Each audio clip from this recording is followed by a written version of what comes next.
Good morning बच्चों, कैसे हैं आप सब। आज हम लोग सेकंड सीरीज के बारे में हम लोग बात करेंगे। जो पहली वीडियो अपलोड की गई है और आपको रियल नंबर्स की नंबर सिस्टम्स की, तो नंबर सिस्टम में आपने बहुत सारे composite, prime, rational, irrational, whole number, natural number, even numbers, odd numbers के बारे में आपने पढ़ा था। आज हम लोग कुछ स्टैंडर्ड्स जो नंबर हैं उसके बारे में पढ़ेंगे और फिर हम लोग आगे इसकी जो इम्पोर्टेंट बातें हैं उसको समझने का प्रयास करेंगे। चलिए जुड़े रहिए आप लोग आर के mathematics classes Bettiah Rinku sir के साथ। तो आज हम लोग बाबू चर्चा करेंगे ट्विन प्राइम नंबर किसे कहते हैं। Twin prime number, twin prime number का अर्थ होता है बाबू वैसे प्राइम नंबर।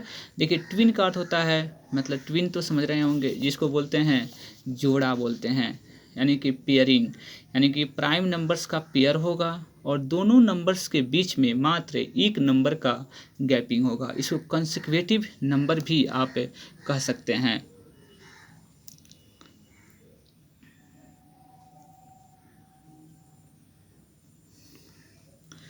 इसको हम लोग समझ सकते हैं twin prime number. Twin prime numbers में वैसे नंबर जो समझिए कि जिसके दोनों प्राइम नंबर्स के बीच में मात्र एक का गैपिंग हो उसको क्या बोलेंगे, ट्विन प्राइम नंबर बोलते हैं।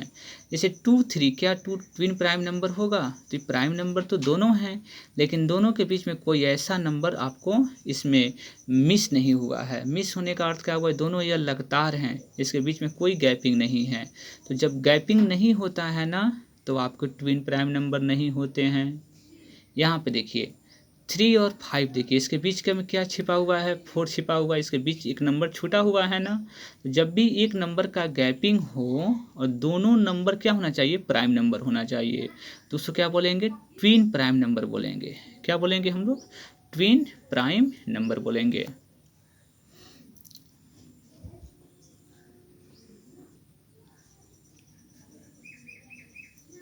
ट्विन प्राइम नंबर बोलेंगे। उसके बाद हम आएंगे बाबू 5 और 7 के बारे में बात करते हैं। तो 5 और 7 के बीच में कितने नंबर्स का गैपिंग है, तो 1 नंबर का गैपिंग है ना। जैसे 5 है और यहाँ पे कितना है, 6 छिपा हुआ है, फिर 7 है, तो ये दोनों कंसेक्यूटिव नंबर बोलते हैं, जिस लगातार प्राइम नंबर बोलते हैं। देखिए यहाँ पे 7 के बाद 7 और 11 नहीं ले सकते थे, क्यों? क्योंकि 7 और 11 के बीच में आपके पास 8 भी छुपा हुआ है, 9 भी है, 10 भी है, तो 3 नंबर की गैपिंग के बाद आ रही है, इसलिए बाबू ये ट्विन प्राइम नंबर नहीं होगा। अर्थात इसमें क्या क्या हो सकते हैं, 11, 13 हो जाएंगे। तो 11, 13 के बीच में मात्र एक नंबर का गैपिंग है, इसको क्या बोलेंगे हम लोग, ट्विन प्राइम नंबर बोलते हैं। उसके बाद देखिए 17 और 19 हो जाएगा। 17 और 19, 13 और 17 नहीं होगा, क्योंकि 13 और 17 के बीच में गैपिंग आपको 14, 15, 16 की हो जाती है, 3 का गैपिंग हो जाता है ना, इसलिए 13 और 17 प्राइम नंबर नहीं होगा। तो ट्विन प्राइम नंबर के लिए मात्र एक नंबर का गैपिंग होना चाहिए। तो जितने भी आपके पास नंबर लिखे हैं सब ट्विन प्राइम नंबर्स के एग्जाम्पल हो जाएंगे। अब आते हैं बाबू को प्राइम नंबर्स किसे कहते हैं। को प्राइम नंबर्स के बारे में बात करेंगे। तो इसके को प्राइम नंबर्स का अर्थ होता है कॉमन फैक्टर क्या होना चाहिए, 1 होना चाहिए। जैसे देखिए इसमें यह जरूरी नहीं है कि दोनों बाबू आपके पास दोनों नंबर प्राइम हो, ये ज़रूरी नहीं है, तो ये नेसेसरी नहीं है। लेकिन देखिए 2 और 3 के बीच में, देखिए चाहे 3 और 4 के बीच में देखिए कॉमन फैक्टर कितना हो जाता है। तो 3 का फैक्टर बताइए कौन कौन से होते हैं, तो 3 का फैक्टर 1 और क्या होगा, 3 होगा। 4 का फैक्टर क्या क्या हो जाएंगे, तो 4 का फैक्टर 1 होगा, 2 होगा या 4 होगा। तो ये 4 के कितने फैक्टर हो जाएंगे, 3 ठो फैक्टर होगा। 3 के कितने फैक्टर हो गए, 2 ठो फैक्टर हो गया। तो दोनों के बीच में देखिए कॉमन फैक्टर क्या है, कॉमन मतलब जो दोनों में शामिल हो। तो इसमें दोनों में केवल सिंगल 1 शामिल है ना। तो जब भी बाबू दोनों नंबर के बीच में कॉमन फैक्टर क्या हो, केवल 1 होते हैं, तो उसको क्या बोलेंगे हम लोग, को प्राइम नंबर्स बोलेंगे। बात समझ में आ रही होगी। जैसे 5 का आपने फैक्टर निकाला था, 5 के फैक्टर क्या क्या हो जाएंगे, 1, 5। 6 के फैक्टर क्या क्या हो जाएंगे, तो 1 होगा, 2 होगा, 3 होगा और 6 होगा। इन दोनों में देखिए कॉमन कितना है, कॉमन मतलब जो दोनों में शामिल हो। तो 1 के अलावा कुछ कॉमन नहीं है दोनों में, इसलिए बाबू ये क्या कहलाएंगे, को प्राइम नंबर्स कहलाएंगे। बात समझ में आ गई है। यानी कि कोप्राइम नंबर्स उसे बोलते हैं जिसके दोनों नंबर्स के बीच का कॉमन फैक्टर क्या हो, 1 हो, जिसको कोप्राइम नंबर्स बोलेंगे। अब हम लोग आते हैं इम्पॉर्टेंस फैक्ट की तरफ। सबसे इम्पॉर्टेंट फैक्ट है, यानी कि every natural number will be W. N का अर्थ होता है नेचुरल नंबर, डब्लू का अर्थ होता है होल नंबर। तो प्रत्येक नेचुरल नंबर होल नंबर होता है, होल नंबर होगा। But every whole number not will be natural number. प्रत्येक नेचुरल नंबर को हम लोग होल नंबर कह सकते हैं, लेकिन प्रत्येक होल नंबर को नेचुरल नंबर नहीं कहेंगे। देखिए एग्जाम्पल के थ्रू बताते हैं।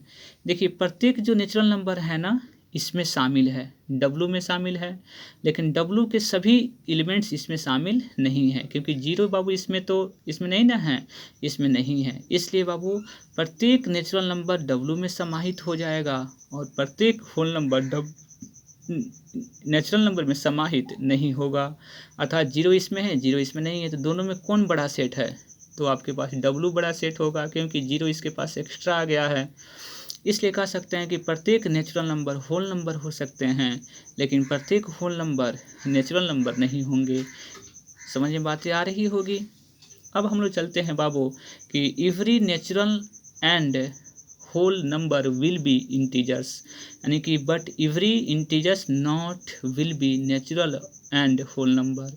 इसका अर्थ क्या हुआ कि प्रत्येक नेचुरल नंबर और होल नंबर को हम लोग इंटीजर्स कह सकते हैं, लेकिन प्रत्येक इंटीजर्स को हम लोग नेचुरल नंबर या होल नंबर नहीं कह सकते।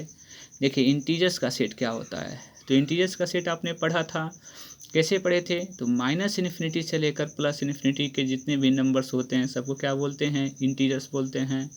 तो देखिए जितने भी यहाँ पे देखिए नेचुरल नंबर आपके पास इसमें समाहित है कि नहीं, 1 से लेकर इन्फिनिटी तक का नेचुरल नंबर बोलते हैं। जब जीरो से आएंगे, जीरो से लेकर इन्फिनिटी तक का नंबर को क्या बोलेंगे, होल नंबर बोलेंगे। तो होल नंबर और नेचुरल नंबर इंटीजर्स के सेट में हैं, लेकिन प्रत्येक इंटीजर से, जैसे -1 हो गया, तो -1 को ना आप होल नंबर कह सकते हैं और ना नेचुरल नंबर कह सकते हैं। इसलिए बाबू दोनों सेट से बड़ा कौन सा सेट हो जाएगा, इंटीजर्स होगा। तो इसलिए प्रत्येक इंटीजर्स नहीं तो नेचुरल नंबर होगा और नहीं होल नंबर होगा, लेकिन प्रत्येक नेचुरल नंबर और होल नंबर को हम लोग इंटीजर्स कह सकते हैं। समझ में बातें आ गई, क्योंकि दोनों नेचुरल इंटीजर्स में समाहित है। समाहित मतलब दोनों सेट इसमें ऑलरेडी इंक्लूड है, लेकिन प्रत्येक इंटीजर्स का हर एक एलिमेंट नेचुरल नंबर में और होल नंबर में समाहित नहीं है। इसलिए कह सकते हैं कि प्रत्येक नेचुरल नंबर और होल नंबर इंटीजर होगा, लेकिन प्रत्येक इंटीजर्स ना होल नंबर होगा और न ही आपको नेचुरल नंबर होगा। अब आते हैं बाबू दूसरी पॉइंट के बारे में कि एवरी आई मतलब integers, every integers will be rational. Q मतलब क्या होता है, रेशनल नंबर। तो every integers will be rational number, but every rational number not will be integers, यानी कि प्रत्येक इंटीजर्स को हम लोग रेशनल नंबर बोल सकते हैं और प्रत्येक रेशनल नंबर को हम लोग इंटीजर्स नहीं कह सकते हैं। जैसे एग्जांपल समझिए, 1 जो है ना यह इंटीजर्स है, तो बिल्कुल रेशनल नंबर के अंतर्गत आता है। 2/4 लिखा जाए तो बाई के रूप में है ना, ये आपके बाई के रूप में, ये तो रेशनल नंबर हो जाएगा, कटेगा तो 1/2 हो जाएगा। -1 रेशनल नंबर होते हैं, 0 भी रेशनल नंबर होता है, क्योंकि रेशनल नंबर के सेट को आपने पहले देख चुके थे ना कि रेशनल नंबर जो p/q फॉर्म में हो। आप बोलेंगे कि 0 p/q फॉर्म में तो है नहीं, लेकिन है बाबू, क्योंकि नीचे कितना छिपा रहता है, 1। तो जितने भी सभी इंटीजर्स जो होंगे ना रेशनल नंबर के सेट में होंगे, लेकिन प्रत्येक रेशनल नंबर आपको इंटीजर्स में नहीं होगा। जैसे इंटीजर्स का सेट देखिए, -इन्फिनिटी से कहाँ तक होता है, +इन्फिनिटी तक, तो सभी जो नंबर होगा ना यह क्यू में शामिल होगा, लेकिन प्रत्येक क्यू का एलिमेंट इसमें शामिल नहीं है। इसलिए आपसे कोई पूछे कि क्यू का सेट बड़ा है या आई का सेट बड़ा है, तो इसमें क्यू हमेशा बड़ा होगा, क्यू मतलब रेशनल नंबर बड़ा होगा। उसके बाद बाबू every rational number will be real number, और एवरी इरेशनल नंबर क्यूसी का अर्थ क्या होता है, इरेशनल नंबर। तो प्रत्येक रेशनल नंबर रियल नंबर होगा, प्रत्येक इरेशनल नंबर क्या होगा, रियल नंबर होगा। बातें समझ में आ गई हैं, इसको समझना होगा, क्योंकि आप जानते हैं कि जो रेशनल और इरेशनल नंबर के सेट को ही क्या बोलते हैं, हम लोग रियल नंबर बोलते हैं। तो रियल नंबर समझ सकते हैं यहाँ पे कि जो रियल नंबर होता है वो दुनिया के हर एक नंबर, जितने भी रेशनल और इरेशनल नंबर होते हैं, सब क्या कहलाते हैं, रियल नंबर कहलाते हैं। तो इस प्रकार आपने नंबर सिस्टम्स के बारे में टोटल जानकारी आपने अध्ययन किया। अब हम लोग अपनी चैप्टर्स स्टार्ट करेंगे 9th क्लास की। पहली जो चैप्टर्स हैं नंबर सिस्टम, अब उसकी क्वेश्चन बाय क्वेश्चंस हम लोग लगाने का प्रयास करते हैं। हम लोग उसके एग्जाम्पल को पहले समझेंगे, उसके बाद फिर चैप्टर वाइज हम लोग सॉल्यूशन देने का प्रयास करेंगे। तब तक आप लोग बने रहिए, जुड़े रहिए आप लोग आर के मैथमेटिक्स क्लासेस के साथ। आप लोगों को टोटल 9th क्लास की NCERT की क्वेश्चन बाय क्वेश्चन आपको सॉल्व कराने का हम प्रयास करेंगे।